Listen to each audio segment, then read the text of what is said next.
coaches, once again, I want to thank you for jumping in there and coaching our kids this year.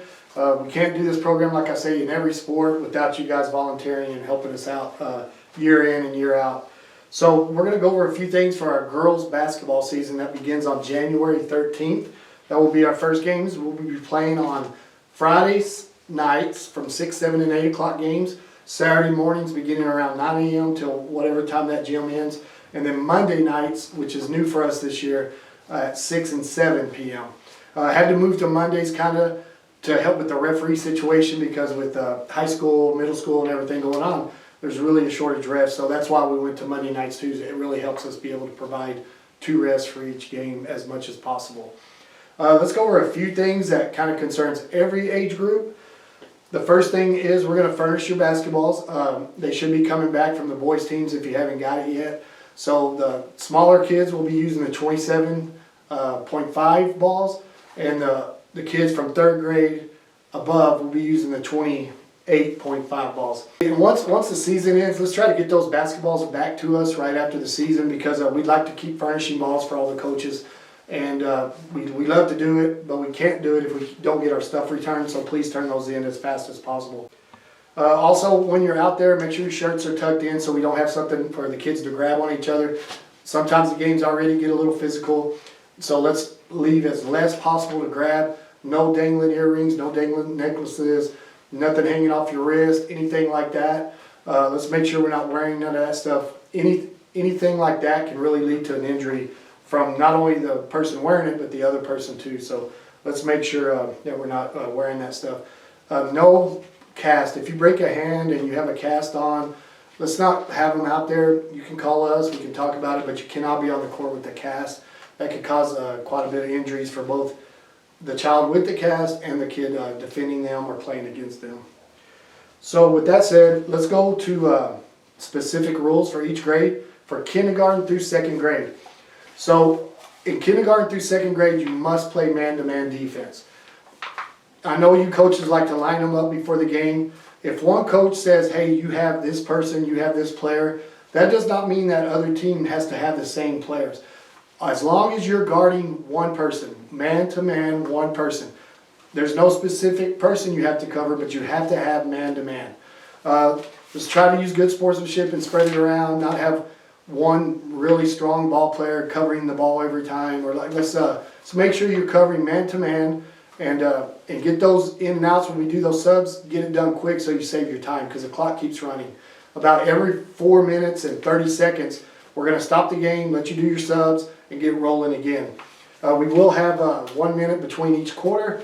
We will not have any timeouts in this grade because we give you 40 minutes a game. We will have 4 10-minute quarters that are split into substitution periods.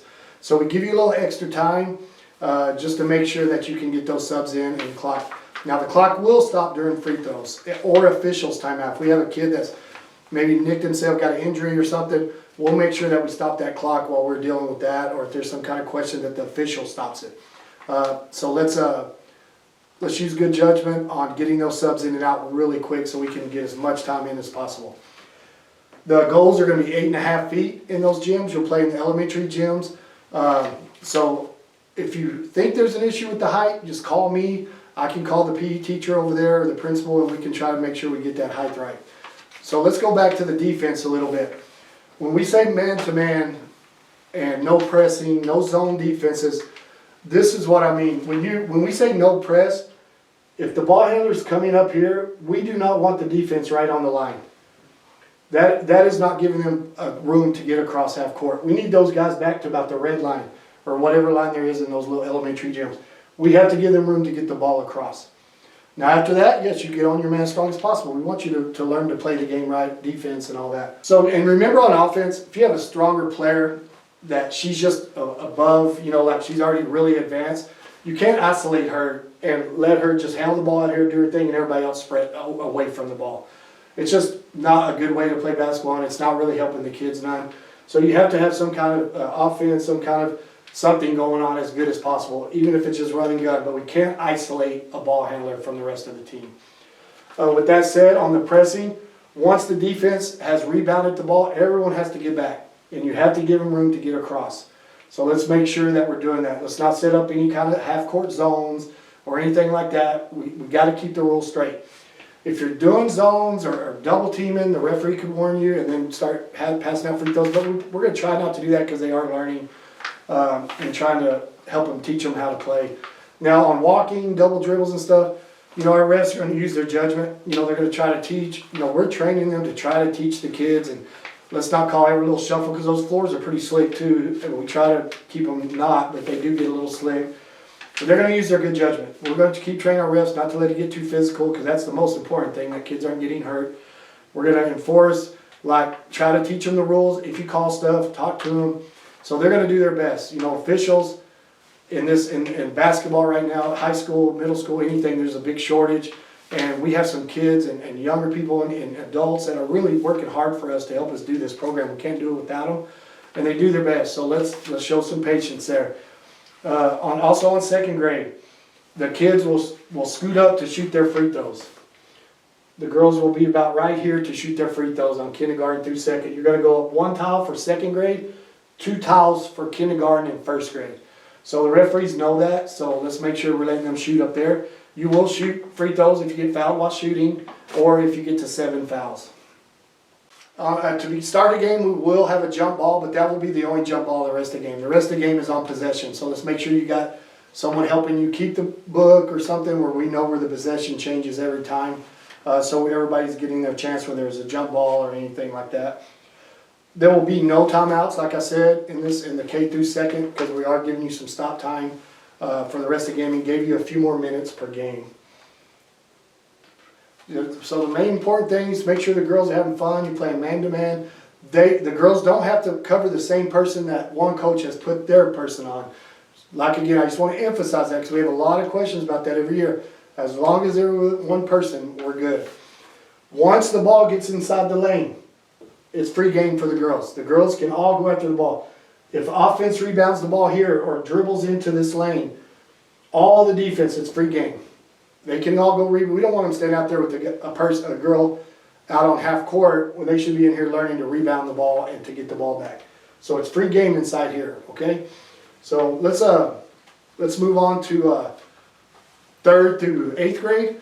So 3rd through 8th grade, we changed it last winter. 3rd grade is going to be the same as 4th through 8th. So all the girls, it's basketball. You can press, you can play zone, you can do anything you want, man-to-man. But let's make sure that after 15 points, we're going to pull you off. You cannot press after a 15-point lead. And just like I said with the second grade, and the kindergarten through second, playing half court and getting back and not pressing does not mean being on the half court line doing a half court press. That means getting back to the red line and letting them cross the court. So 15 points. It used to be 20 points, now it's 15 points. We moved to that this year. 16-minute halves. Running clock, except for free throws. You will get 2 timeouts, 30 seconds long. So 2 timeouts per game. That's not 2 per half, 2 per game. We had some questions about that this year. So just to make sure you get 2 per game, because you're going to get a minute between quarters or halves, and then you're going to get stop clock on free throws, and then officials timeout if something happens. So as you know, we play in the middle schools. During the 4th through 8th grade, it's 10-foot high regulation goals, and the balls are 28.5. So we're going to furnish your ball. Like I said, if you have a great ball you want to use in your game, as long as the other coach agrees, the referee agrees, I have no problem with that either. Let's just take care of the balls that we provide you. Okay. Important with all ages, kindergarten through 8th grade, everyone must play. You must play at least 2 quarters per game unless you have more than 10 players, and do your best to work it out where they all get some pretty equal playing time. Every player must sit out at least a quarter unless you only have 7 players or less.